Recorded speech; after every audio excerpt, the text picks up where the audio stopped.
Friday, January 29, 1971, Rue Spontini. About 180 guests sat anxiously in the hall of the Yves Saint Laurent mansion, waiting for the fashion show that would close the spring-summer 1971 Haute Couture Fashion Week. Expectations were very high for the Prince of High Fashion, but already an omen of a storm was in the air.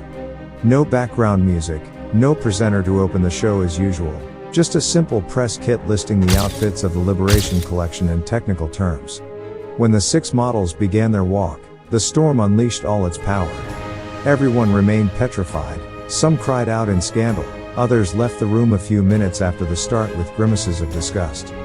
A new era in fashion had just started.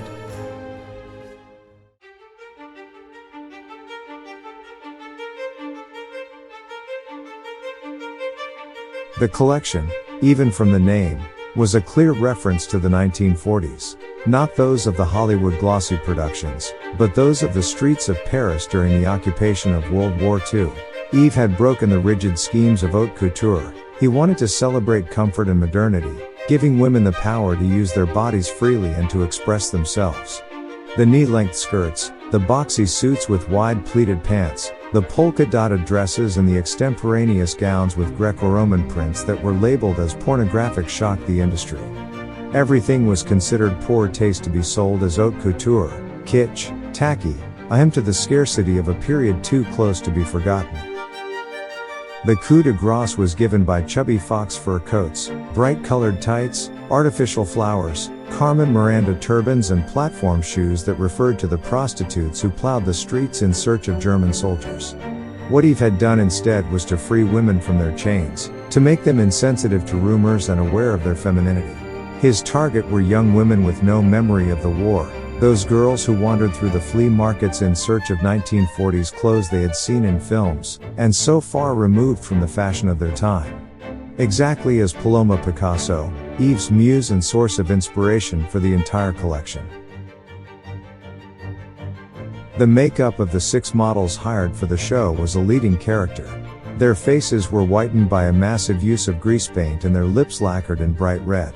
Instead of blush, the same shaded lipstick was applied to their cheeks exactly as it was done in the 1940s, when the war had rationed makeup products and reduced the palette to just red. The high society of the 1970s, however, had relegated red lipstick to streetwalkers. It was considered outrageous and had been banned from all the elegant salons in Paris. Paloma Picasso and the girls of her generation were instead in love with it, and went in search in the flea markets or abroad.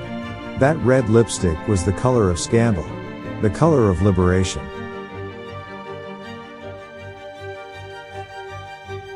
The press that had branded the collection as hideous, however, did not realize the power it would have on the fashion industry.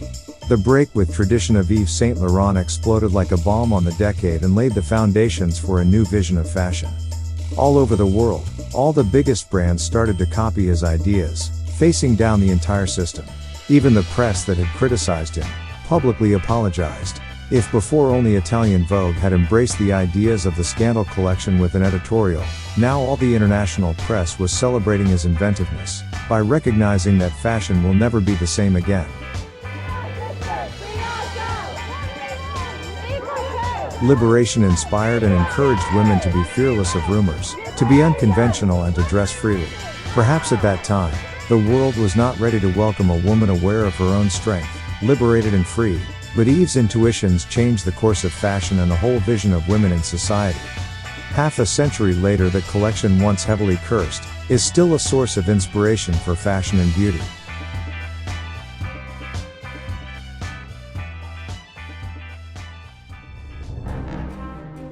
Just like the star color of YSL New Rouge Pure Couture the Bold, number 1971. A tribute to the year of creative provocation, encouraging women to be fearless to show their true color. A bold red with deep orange touch. Provocative shine on lips. 8 uninhibited couture colors. In the name of sins that public order fear, empower women with strength and attitude. Freedom can scare, so can women.